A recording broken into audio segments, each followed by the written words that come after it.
The time is 12 o'clock, and here's the media news. First, the top stories. Four more Augusto model colleges take off next week. Buhari asks state governors to clear salary, pensions backlog. Public varsities shut down as non-teaching staff join striking lecturers. Again, Customs seizes 1,100 pump-action rifles at Taken Island Port in Lagos. Thousands gather in Barcelona for Catalonia independence from Spain. Venezuela accuses UN of lying of alleged right abuses. I am Tobi Joseph, video the news in details shortly. Ogun State government says between 3 and 4 more of its model colleges will be ready to admit students when the 2017 and 2018 academic session begins next week. Urban and Fiscal Planning Commissioner Mrs. Wekeshokefu made this known while briefing newsmen after the weekly meeting of the State Executive Council, presided over by Governor Miklamoso at the governor's office, Okemoso Abeota. She explained that the enrollment of students into the 3 or 4 of the model colleges was delayed till next week to allow for the completion of the construction and furnishing of the boarding houses. 8 out of the 12 model colleges sited across the state are almost completed, but only the 1 year Ireko is functioning at the moment. Meanwhile, Special Advisor to the Governor on Housing Development, Jumoke Adeniji, says the Governor will visit the site of the State Polytechnic at Ebokia on Tuesday. The State Environment Commissioner Bolaji Oyeleye also told newsmen that the construction of rural homes is about to begin since the rain is gradually subsiding. Chief Justice of Nigeria, Justice Walter Mohe, has read the Riot Act to judicial officers, warning that corrupt ones among them will not be spared. Nigeria's Chief Justice issued a warning at the opening ceremony of the 2017 National Workshop for Secretaries, Registrars, Court Clerks, Protocol Officers, Bailiffs, and Process Servants in Abuja. Corruption, according to Justice Onohe, has no place in judiciary. Justice Onohe says he will wield the big stick against any of them found to be corrupt and will not spare anyone. President Muhammadu Buhari has asked the state governors to clear the salary arrears of workers at the payroll of the administration. The president says he's worried over how some of the governors handled the 2 tranche of Paris-London travel loan refund disbursed to them to clear the salary and pensions backlog. Buhari, who raised the concern while receiving members of the National Council of Traditional Rulers of Nigeria at the presidential villa in Abuja, says most of the workers in the public sector have not been paid for 6 months, while pensioners have not been paid for years. According to Buhari, most of the workers and pensioners being owed depending on salaries and pensions to pay their rent and school fees of their children. A former presidential aspirant and candidate, Atiku Abubakar, has challenged those who accuse him of being corrupt to provide evidence or shut up forever, asking them to mind the skeleton in their closet. The former vice president says that those accused him of corruption are self-righteous and political enemies. Atiku, speaking during a facility tour of a new printing press at Jabi, Abuja, expressed the concern about the continued corruption allegations against him, explaining that he retired from Nigeria Customs Service with a clean record. The former vice president, who is an EPC stalwart, also promised to tackle corruption better than President Muhammadu Buhari if elected president. Non-teaching staff of Nigeria's public universities have embarked on a nationwide strike over the disputed 2009 agreement signed with the presidency. With the non-teaching staff joining the strike academic staff, public universities are now totally shut down. President of one of the non-academic unions, the Senior Staff Association of Nigerian Universities, Samson Ogogwe, says the strike, which began on Monday, is total, comprehensive, and indefinite. According to Ogogwe, the presidency invited some and other non-teaching staff unions, the National Association of Academic Technologists, and the Non-Academic Staff Union of Educational Institutions to a meeting by Labour Ministry shortly after the strike began on Monday. He however explains that the meeting will now hold on Thursday. Meanwhile, nurses and midwives have warned that the agreement signed by the presidency with the striking resident doctors may lead to a floodgate of strikes in the health sector. The National Association of Nigerian Nurses and Midwives of Federal Health Institutions says its demands, which were submitted to the presidency before those of resident doctors, are yet to be attended to. The association, in a statement by its spokesman Aliyu Shehu, listed the demands of nurses and midwives as including acute shortage of manpower, medical consumables, the restoration of teaching allowances to deserving members, uniform allowances, and permanent payment of arrears of relativity allowances.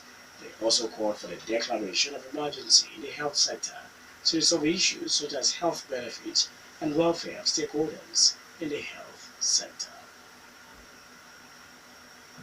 Again, operatives of the Nigerian Customs Service have intercepted 1,100 pump-action rifles at the Taken Island port in Lagos. The guns were concealed in a 20-feet container whose bill of lading indicates it's carrying wash and basins. The guns were said to have been shipped from Turkey.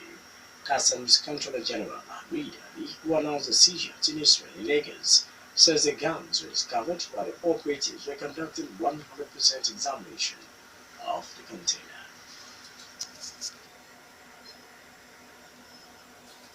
The seizure is the third in the port complex in the past 7 months, putting the total number of pump-action rifles intercepted within the period at 2,110. The Controller General says the customs officer who cut the seal of the container without due process and the clerk have been arrested.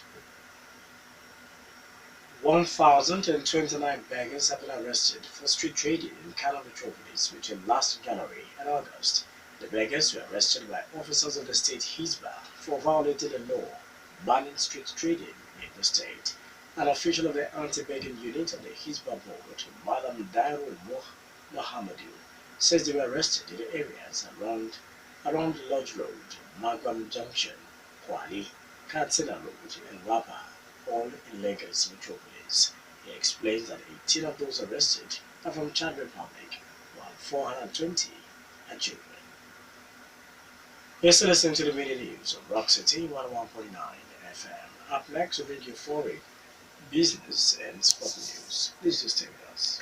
Hundreds of thousands of Catalans in Barcelona have marked the National Day, the Diada, in support of an independence referendum. The city streets were massive red and yellow flags 3 weeks ahead of the planned vote, which the Spanish government has deemed legal. Catalonia's pro-independence government has passed a law to secede from Spain if the vote is yes.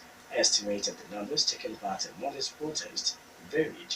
Organizers said it was more than 1 million people, but Spanish government officials quoted by local media says it was much lower than that. In recent days, Spain's Guardia Civil Police have raided several Catalan printing shops suspected of preparing materials for the referendum.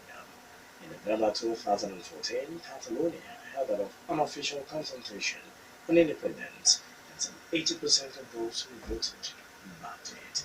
The turnout then was relatively low, and the vote was non-binding, as the Constitutional Court had ruled it illegal.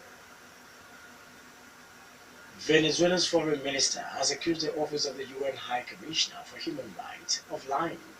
Minister Jorge Ariaza was responding to a speech by UN Human Rights Chief Zaid Rad al-Husseini, warning possible crimes against humanity in Venezuela.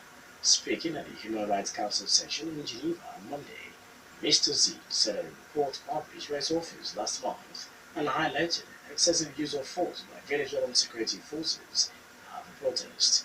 He warns that there is a very real danger that tensions will further escalate, with the government crushing democratic institutions and critical voices. When the foreign minister dismissed the allegations as baseless and demanded that Mr. Z ceases aggression against Venezuela.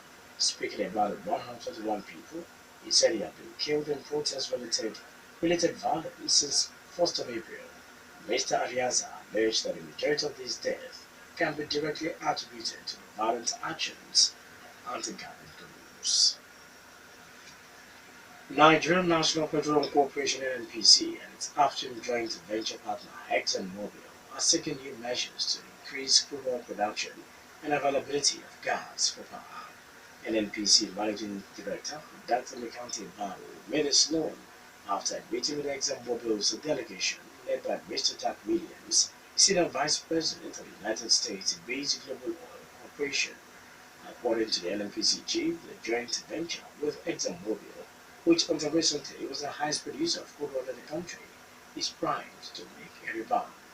It says the corporation had advanced talks with ExxonMobil on major operational issues like improved drilling to increase production and refurbishment of crude oil pipelines. Other areas of discussions and the supply of gas to the planned Kwa Ibo independent power plant, among others. Finally, in the media news, sport news.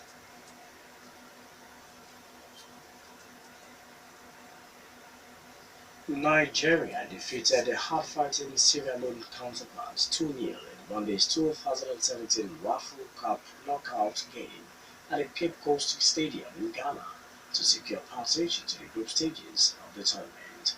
Two late second-half goals from Rangers international wingback Osas Okoro and Plateau United winger Peter Ineji helped the Super Eagles to dump the Leo Stars out of the Waffle Cup.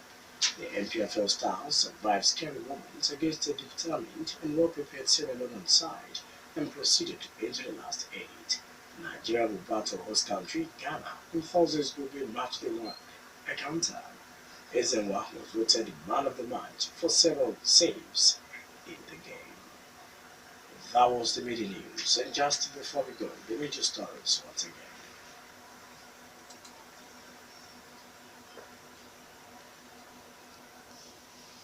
4 more Ogun State Model colleges to take off next week.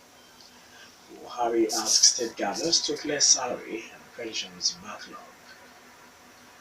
Public varsities shut down as non-teaching staff join striking lecturers.